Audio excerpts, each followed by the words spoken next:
slow puncture problems.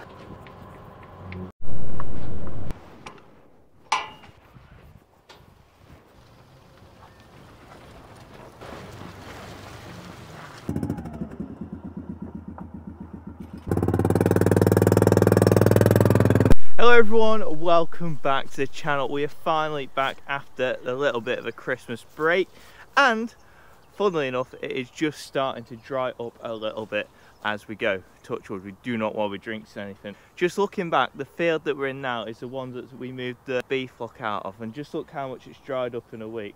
So hopefully it carries on in this direction. But first of all, we're going to lift this fence up. We have had the smallest of frosts, which has hardened it up too, so we can actually get onto some land today to get some fences moved. Hope you enjoy it. If you do, don't forget to like, subscribe.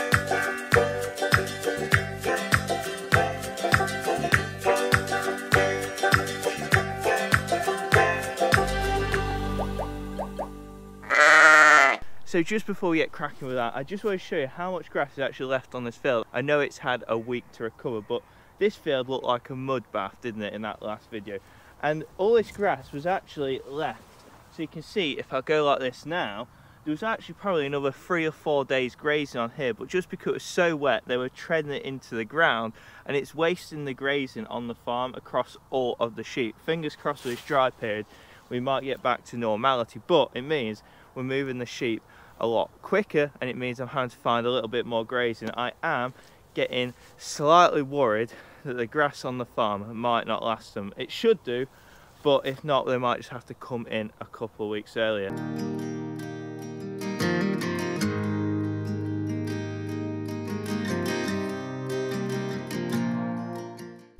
I'm not gonna lie, and anyone else with a rapper will know, this is the most frustrating thing when you are, what, 10 meters away from the end? The wire's jumped off. So annoying.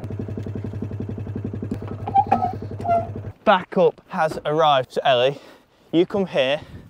I'd go on that corner because we do not want the sheep into the village. We want the sheep that way up to the other field. That makes sense? So basically reverse of what we did a few weeks ago.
Thank you for your help, Ellie.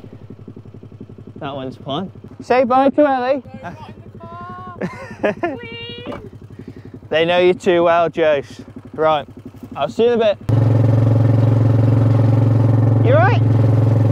This is the field that the ewe lambs were on that they've just been moved off of, and you can see the difference. And if I'm honest, this has been one of the drier fields over the last few weeks, and even with that, with the amount of water we've had, it's still not been the best. Like, there's still even little bits of grazing that they've trodden in. You can just see there, they've trodden it into the soil, and they're not going to eat that because it's covered in mud. But still, I'm very happy with how they've done this field off. Now they're going to go back round the first 3 fields they were on a couple of months ago, because it's been that warm, the grass has come back. As some of these fields are for hay, not haylage, so they have even more time to recover before they're made into hay.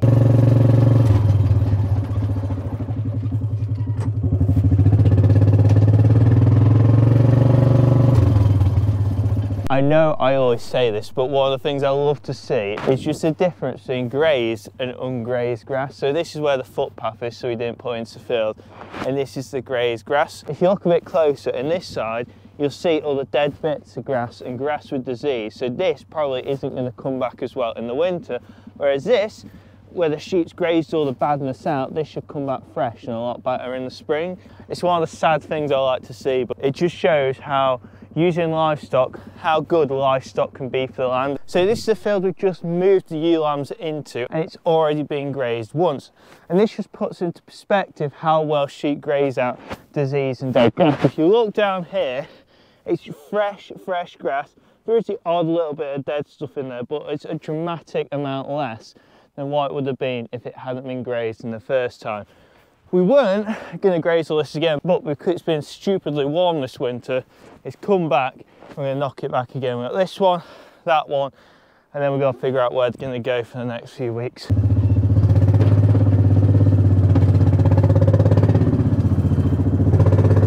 Needed this quick coffee break. Oh man, the temperature's dropping, and what is it, 3 degrees, but the main thing, it's dry.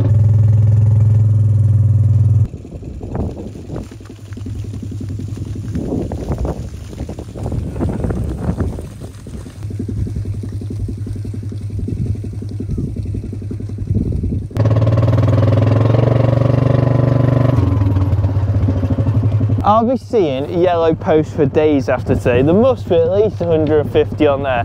That is why the mule is so handy. I don't know where I'd be without this wrapper. We've done... Keep getting distracted. Up! You move up, get up, get up!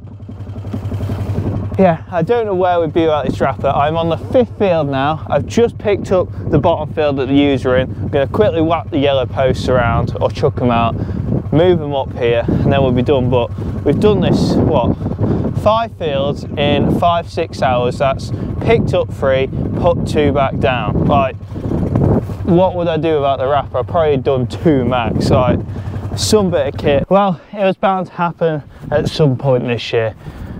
As you know, I was about to move sheep onto a lovely fresh field of grass, and we're not in that lovely fresh field of grass, and we've got the wrapper here. So guess what happened? As we decided to move them across the hill, I just left them grazing on the hillside here because I needed some extra fence from the field they're in. Went to grab that, went to pop it in that top field, and typically, as I went to go and get the ewes, they were very close to the beef flock, which we're in now. They're at the fence. I sent Josie, but by the time Josie got there, half the ewes were already in with the beef flock. And I haven't filmed this because I absolutely sprinted my backside off to try and get round them.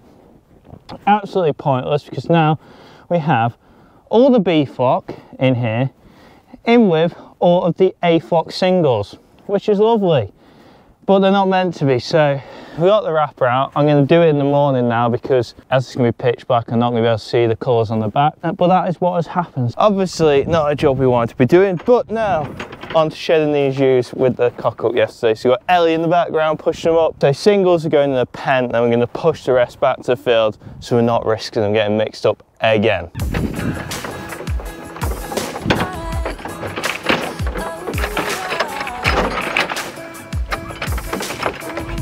Oh.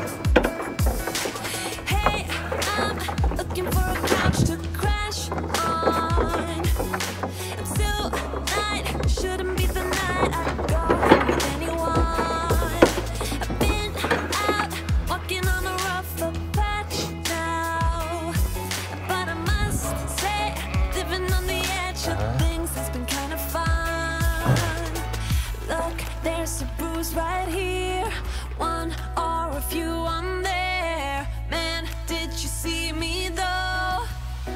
'Cause I sure put on the show. I'm dancing on the table.